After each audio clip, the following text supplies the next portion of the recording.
Now, so we see Anakin blowing up a Trade Federation ship because Which he's the only one that can figure out, hey, that big hole there we can is, fly in it. yeah, it's a huge structural weakness.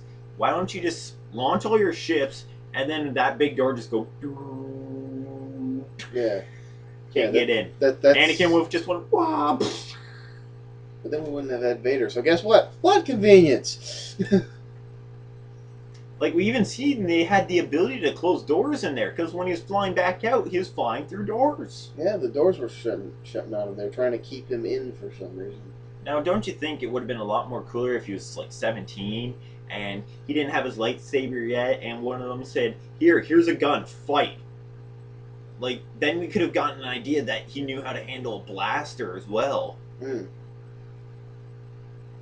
Or maybe like you could change the whole story anyway, and it would be better. Example: instead of finding Anakin, how about they land on the outskirts, but they land a little too far out, and there's a sandstorm. Advance the sandstorm to right when they land, and they start going towards the city, get ambushed by a bunch of Tusken Raiders, and then Anakin comes out and saves them all. That would have been cool. Yeah, we would have gotten like the aspect that, yeah, he's a bit of a rogue, but he's also a hero at the same time. He's John Connor of the Star Wars universe. Yeah, like we could have gotten just a lot more out of him instead of little tiny kid that doesn't know what he's doing. You know what they needed for Anakin Skywalker? Duke Nukem. He's here to kick ass and eat bubblegum. And he's all out of bubblegum. Damn, you're ugly. Damn, Duke reference. So yes, that's my complaining about Anakin. Now, I was just complaining about Anakin? Holy crap. yeah. How long do we complain about Anakin for? A long time. Yeah. So, we see here that Anakin could have been replaced by an older actor, which would have made things much, much better. Smoother. And yeah, that's about it about Anakin. And so, the entire Jedi Council denies Qui-Gon from training Anakin because he's too old. So now we immediately get the sense that when you have to be a little tiny kid to be a Jedi. Which when did that happen? Exactly. Look at Luke Skywalker. How old was he? Now, granted, Yoda in that episode did say he's too old, but he didn't really give us a basis of how old he needed to be. Maybe they could have been teaching teenagers to use the Force. And instead of saying midichlorians are the Force and he took out like a blood sample, they should have showed Anakin in his room just lifting stuff with the Force, like having an immediate adaptation to the Force. And just been like, yeah, I don't know what this is. I've had it since birth, you know? Yeah, well, I wouldn't necessarily say birth. I've been able to do this since I was a little kid. Yeah. If he was a teenager. Yeah. And then he would have been like, he has the Force. This is amazing. He shouldn't be able to do this without teaching. How is he out here when he has the Force? How did he wind up here? We could have got a much better Anakin story. Like, we could have gotten so many things better out of this movie. So, I digress. So, they blow up the Trade Federation ship. Qui-Gon Jinn dies. Whoop-de-doo. I never really felt any for him besides him talking and getting really tired on his first fight with Darth Maul. Mm. So, immediately there, we see he got insanely tired when he first fought Darth Maul. So, they're trying to imply more of that he was a Force user. Why didn't we see him using the Force more in that battle? We could plainly see Darth Maul was able to use the Force. Now in the books they talk a lot about how when in lightsaber combat, Sith and Jedi would use their power to block the Force. Then why could Darth Maul use it to Force push Obi-Wan, and Qui-Gon could have never used it to Force push Darth Maul or use anything? Yeah, because you also know there was also a time when Darth Maul pointed at something and threw something at the wall to open up a door. Now this whole fight scene is insanely choreographed and choreographed. Thank you. And I think this doesn't help it. Because I also remember listening to someone and they were saying that yes, it is nice to look at the lightsaber duel, but you look at the lightsaber duel between Vader and Kenobi in Episode 4, and you have this sense of dread, and they knew each other. You got that sense. Yeah. It was used as a plot. Like, it was used to explain the plot. But it was used to put an ambiance to the movie. But what I'm saying is, like, the fight itself, not relating to the rest of the movie, but the fact you feel that there's a sense of dread. You know that there is a sense of danger. Mm-hmm. This was more like it was just a dance. You got this fight between Darth Vader and Obi-Wan, and then you got Luke trying to fight his way towards him, feeling absolutely useless to protect his friend, and having to run away from legions of stormtroopers. You got a sense of dread throughout the movie. And this is just flip.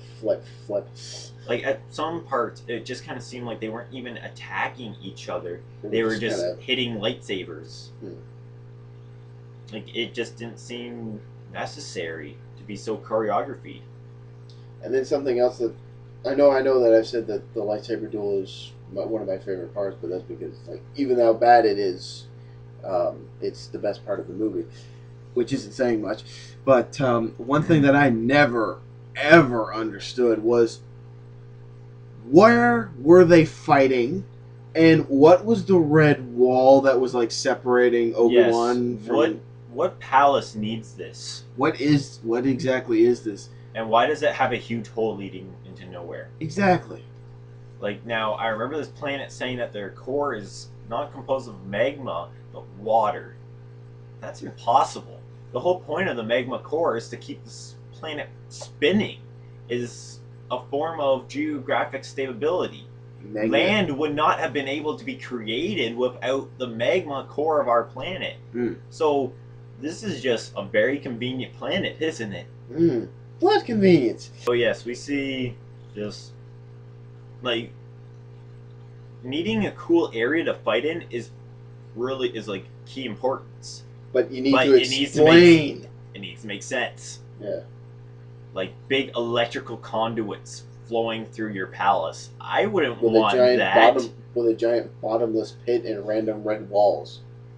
Now, Darth Maul was pretty cool, actually. He was one of the more interesting characters, as in the only one. Another interesting character was E.T. If you look carefully during the talking part, you can actually see E.T.'s species. Really? Yes. Because George Lucas... Because in E.T., when E.T. sees Yoda, he goes, home, home. And they've always had that as a reference, saying that they were in the same universe. Because everyone knows Star Wars happened before today. Yes, then it's today, and then it's Mass Effect. I'll talk about that later myself. A long time ago. That was one thing that I never got about any Star Wars movie. How is it that it's set a long time ago in a galaxy far, far away, and yet they're so more advanced than us? Now, I'm going to go on to my little Star Wars equals us equals Mass Effect. Now, in the Mass Effect games, huge spoiler alert. This is for real, spoiler alert. If you do not want to listen to this, hit mute. Hit mute. Now, in Mass Effect, there's a thing called the Reapers. These are these huge organic ships. They're mechanical ships with sentience. They're almost godlike. And every so often, they'll come and do a drive-by of the universe and wipe everything out. Now, my theory is, this happened to Star Wars.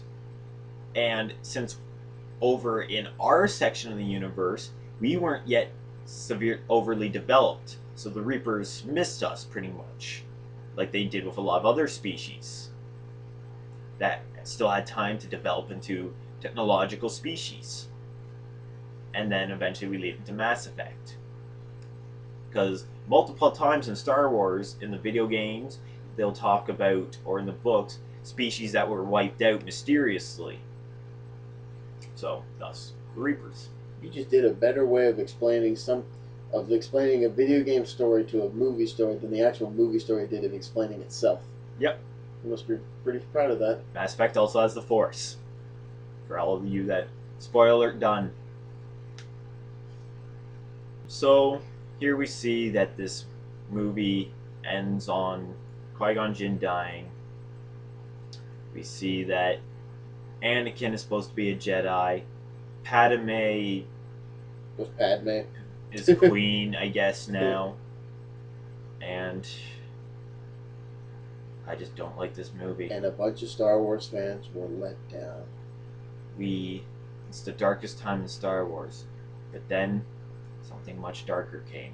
Something that ruined things we loved even more. This just ruined the love of Star Wars.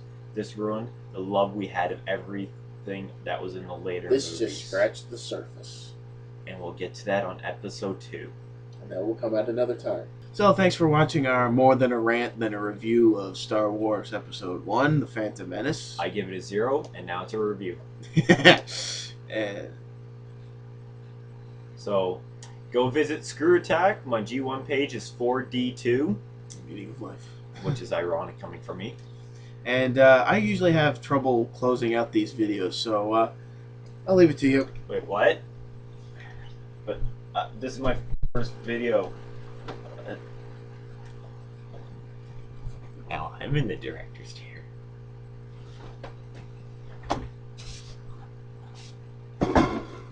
This video has disappointed me for the last time. And we're done.